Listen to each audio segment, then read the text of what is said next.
Hello, this is Will Owens here, walking you through a budget sheet that was created by me. And this budget sheet is going to help you establish how to track your money, where it's going on a monthly basis. The whole reason why I'm doing this and giving you access to this budget sheet is because I would love for you to have more money to invest with. So remember, this is a monthly budget worksheet, okay?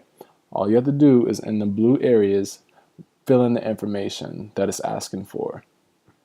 Start with your name, then put in how many times you get paid per month. So usually it's either once or twice, bi-weekly or monthly.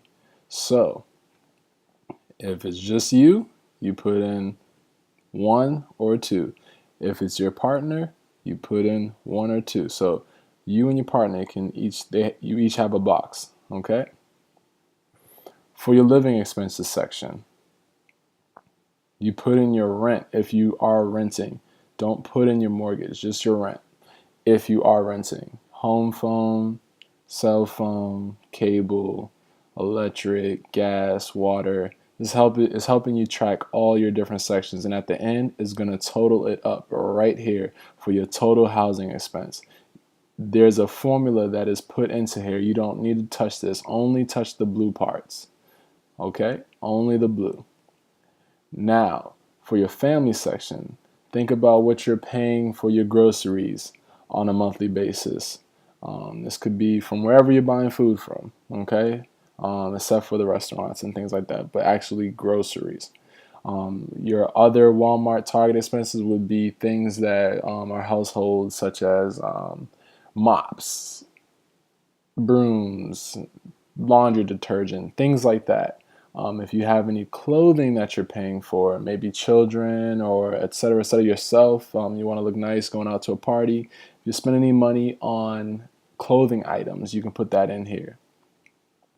Then also, if you are paying for medical, dental, co-pays, prescriptions, dry cleaning, childcare, hair, nails, and barber, those expenses, you can list them here as well.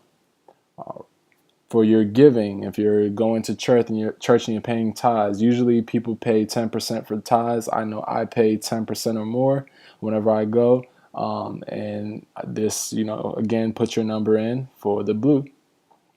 Transportation, same thing.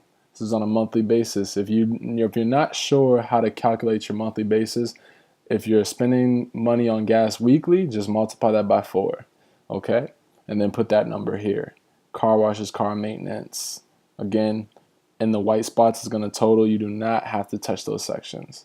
For your leisure, anything that you're doing for fun, you can spend your money on breakfast, lunch, restaurants. Track how much money you're spending on a monthly basis for these activities, okay? Traveling, your hobbies, whatever you may have. You can put your amounts in, and then again, it's going to total. Next section we're going to go to is the debt payments. It's right next to the living expenses. So we scroll back up, and if you have the mortgage and you're not renting, then you're going to put that information here, PITI. That's your principal, interest, and your taxes, insurance. Okay, we're going to put that amount here if you are paying one, along with your interest rate and your estimated balance. That will give you a total. You only have to fill in the blue boxes. And then for your consumer debts, creditors, a lot of people are leveraging money, don't realize they're leveraging money, but you're utilizing somebody else's money. The whole key here is to utilize it in a way that you can pay it back. You're using it for a short time frame so that you can do whatever you need to do and give it back.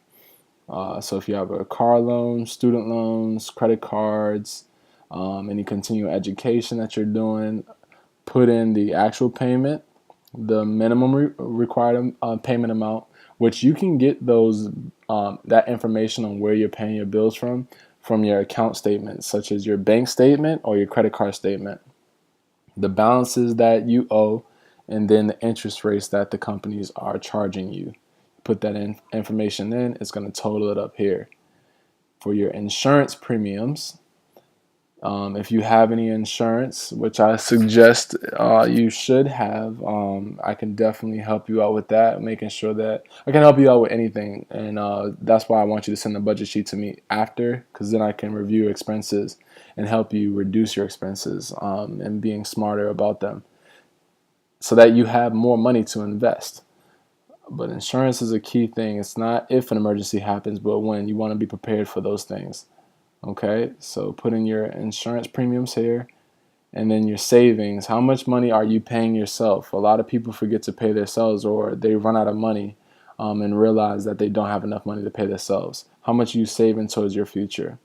Okay, and from your income and paycheck, you put in the gross. So when you get your pay stub, this would actually, having that available and in front of you would be very vital, because it would allow you to just run through your pay stub and turn in the numbers. So on a gross pay period, one pay period, I'm putting in the number. So one pay stub gives me all this information. I put in everything and I'm good to go. If I have my spouse was putting it into, put it in and it's good to go. Okay. And then at the same time, if you have anything that is coming in on a basis of part time to help you out to cover your expenses as well, you can put that in here. If you have any balances that you want to put on the budget sheet, because there's certain ways that you can leverage this money. I do real estate investing. If you have money that you want to put up to participate in our group of investing, you can do that. If you want to use your 401k, take loans out against that, I could teach you how to do that. So at the end of the day, it's going to total up your yearly expenses while in retirement. This is at this point, right? If I was to continue living how I'm living, I would need 61,000, about 62,000 coming to me in retirement just to continue living the way I'm living. All right. And the estimate number of expenses in retirement. So I need at least close to $2 million for me by myself to live comfortably in retirement. And that's for 30 years. Okay. So another key attribute is this part right here. You put in how many hours you work. So it's the number of hours you work in a week.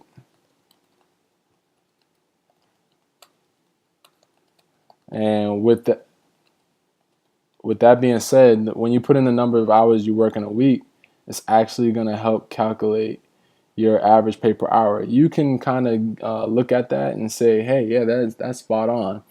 Or you could say, hey, no, that's not right. And then you may look back to see if you calculated something wrong, but mine is spot on. Okay. And then the number of years you want to be in retirement, you put that in. And this is key. A lot of people don't realize that just food alone for one person is very, very expensive. And this is average meals. I priced this at $12 in a meal. So saying I went to McDonald's or Chipotle or Panda Express and got a meal real quick with a drink, and it was $12. But think about it. How many times do we actually go to restaurants and things like that? So $409,000 for food alone, that's a lot of money. So I want to make sure that people have a plan on how to obtain that money. Otherwise, you might be working for your whole life. A lot of people are actually, they work their whole lives, they get to 65 and they feel they're going to retire, and then they have just 409,000 saved up. I've seen many of my clients that has happened to them because they didn't know any better. They weren't allotting the right amount of money towards retirement. But as you can see, 409,000 only covers their food. So it breaks my heart to tell them that they actually have to go back to work, in a matter of just about 5 years of being in retirement. Having to go back to work at Walmart or McDonald's or things like that, it may be satisfying to you, it may not be, but if you don't want to be in that predicament, I would love to make sure that you get to have the decision on what you want to do with your money, rather than being forced to work. So your time and your money. And so that's my spreadsheet right here. I just wanted to walk you through it real quick. It's a very, very in-depth spreadsheet that will help you budget correctly. All of this is on a monthly basis. So, utilize it at your own convenience. Submit the information to me. I'm going to share my contact information yet again at the end of this video so that you can reach out to me and let me know how it works for you. And we can start making plans of what we're going to do with the money so that I can show you how to get more, because I can definitely show you how to get more. My goal is to make you wealthy, and I want you a part of the team so that you can be wealthy. It's not fun being at the top alone. All right, thank you so much.